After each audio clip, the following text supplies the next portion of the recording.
appreciate the value of Initiation Part 7 of 7 on Between Master and Disciples, given in English on August 25th, 1995 in Hamburg, Germany. Peace for Ukraine, or you reign.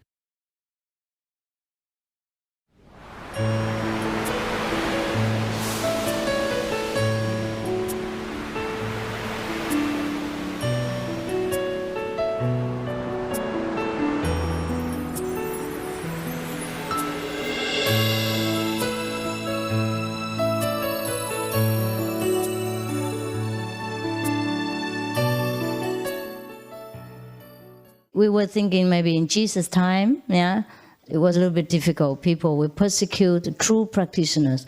Or in Buddha's time, people would try to assassinate him because he was preaching the truth. But there is still the same thing happening now. Even though less obvious or less brutal or less visible to you. I know one master. He's a real master. He also teaches the Kuan method. He's an Indian in India. Now, he's not allowed to come to Germany anymore. And he did nothing wrong, from what I know. I can see. I know he's a very good person. Even if not talking about him as a master, he's a very clear person. He doesn't take money. He doesn't demand anything from disciples. He just teaches. He is a true master. Yeah? Not talking about his level, okay? Maybe I cannot see his level, but he teaches the Kuan method as well. There are several teachers who teach this. And he was a really, really good soul, noble one. Maybe I cannot guarantee his level of practice, but I can guarantee his character, his personality, his heart is a very good man, okay? Put it that way. So it's more practical for you. I cannot prove to you the thing I cannot take out, so I cannot tell you he's a very good man, okay? But for my own knowledge, he's also a very noble, elevated, high-level practitioner. Okay. What has he done? Nothing. One time, the German disciples requested him to also make a retreat for the children. Somewhere, I forgot. I only heard, I don't know anything about it, but what I heard is true. And then so he said, okay, maybe 4 days or 7 days retreat. And that's the only crime that he did. Now they forbid him to come to Germany because he made that retreat for the children. Other family members who didn't agree with that policy, they went and persecuted him. They reported to the authorities that he abused the children, made up the crime from nothing. And you know what it's like in Western countries like America or Europe. If you abuse children, you're finished. Luckily, he's Indian. Otherwise, he'd be sitting in jail now in Germany and praying to God over there. So now he's not allowed to come to Germany anymore because of that. Because he was too good to the children. Because he accepted the request from his disciples to take care of their children for these certain days, according to their wish. You see that? For no crime at all, he has been persecuted. And it was on the papers and television and all that as well. So even though they did not kill the master, or is not allowed to kill a master anymore, it's not that easy. I just want to let you know that you should appreciate your chance. Otherwise, no one can help you. Even if God comes down here right now, if you don't accept, God cannot do anything. Because we all have free will. We all have the right to accept or refuse anything, even from God. That's why He is God. That's why there is a universe. That's why there is a cosmos and many other things. This is 1995, 2,000 years after Jesus. These things still happen.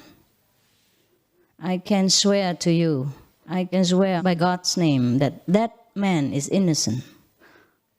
I have nothing to do with him. I get nothing from him. You know, and I don't have to know him. You don't have to know him. He has nothing to do with us.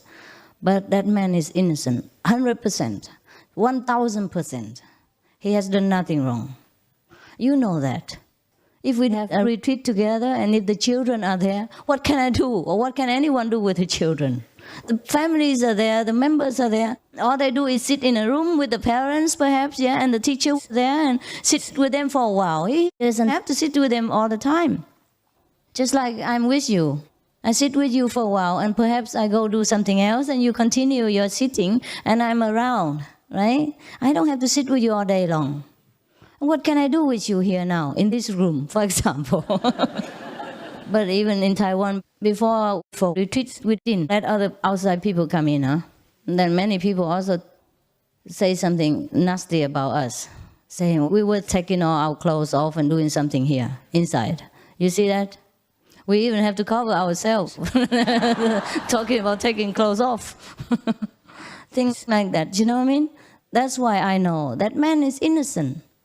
1,000, 1 million, 1 billion% innocent. He's done nothing wrong. He's an old man, very dedicated to God and to his disciples. I haven't seen anyone who's more dedicated.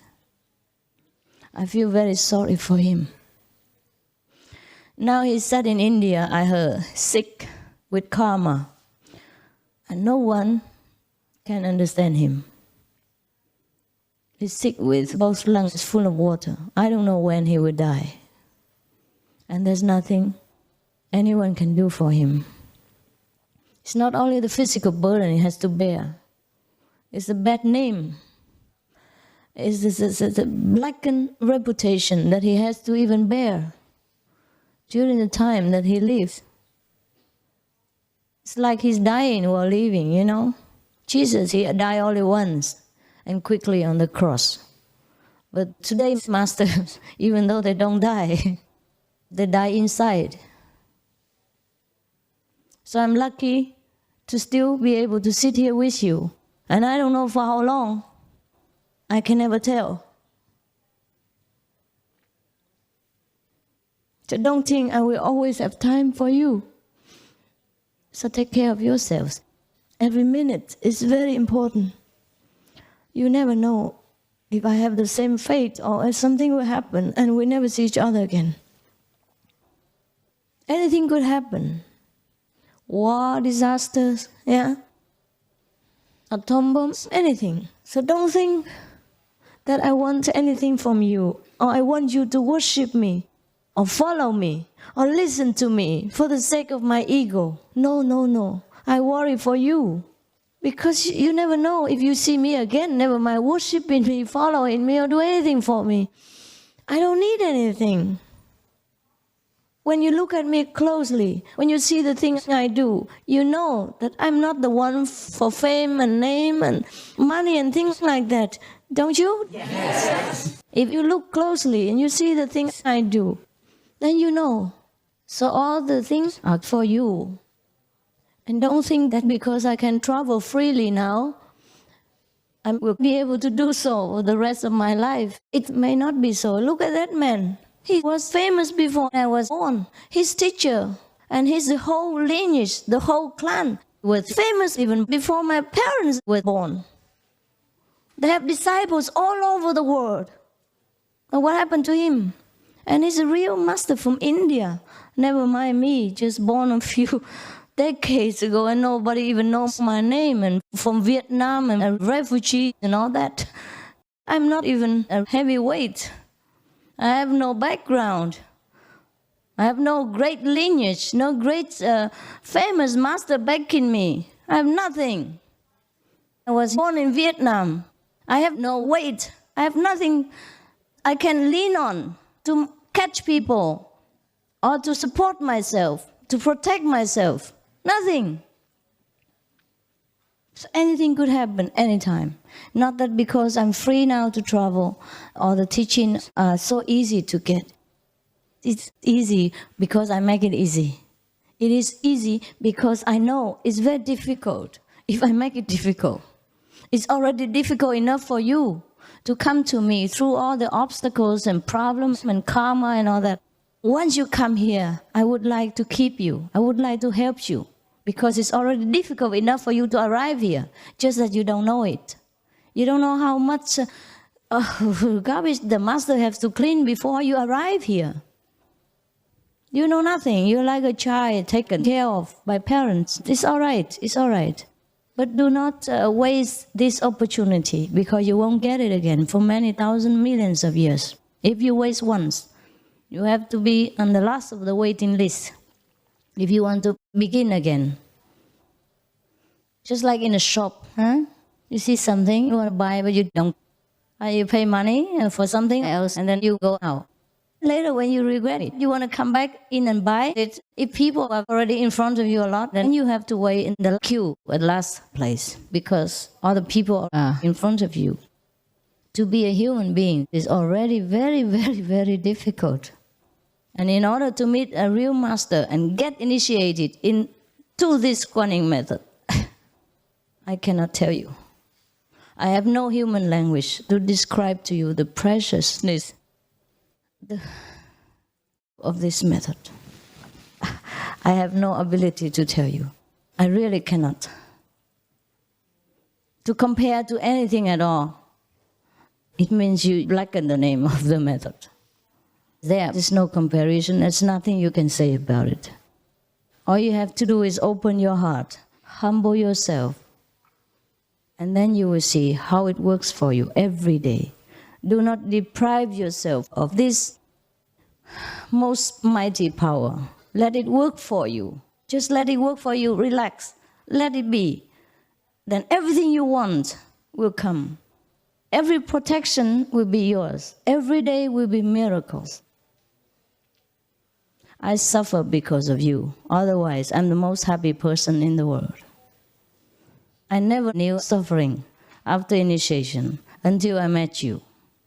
So don't look at me and think because I meditate, I still suffer. No, it's all yours.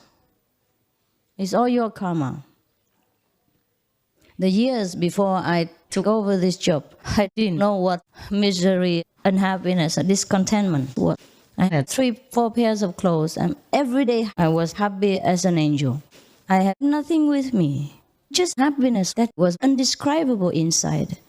Because I was having no responsibility for anybody. I didn't know what suffering and unhappiness was. It's too late now to go back to that stage. But it's all right, as long as you know what you're getting and open yourself to this power and let it help you. Otherwise, it's a waste of your time and my time too. And you will regret it later when it's too late. When you are sent back to this transmigration again, then you can see from heaven how you're going to suffer. At that time you regret. It will be very, very late. Oh, okay. I was telling you how to meditate on Guanyin and I talked so long. Now you can meditate. It's all right. You want to have a rest for a while? Go to the bathroom or something? You can. And then come back and meditate again. 8:30. Yeah. Meditate until 10, right? If you need to go to the bathroom, go quietly at that door, okay? Don't disturb neighbors. If you don't have to, don't meditate. Turn the light off.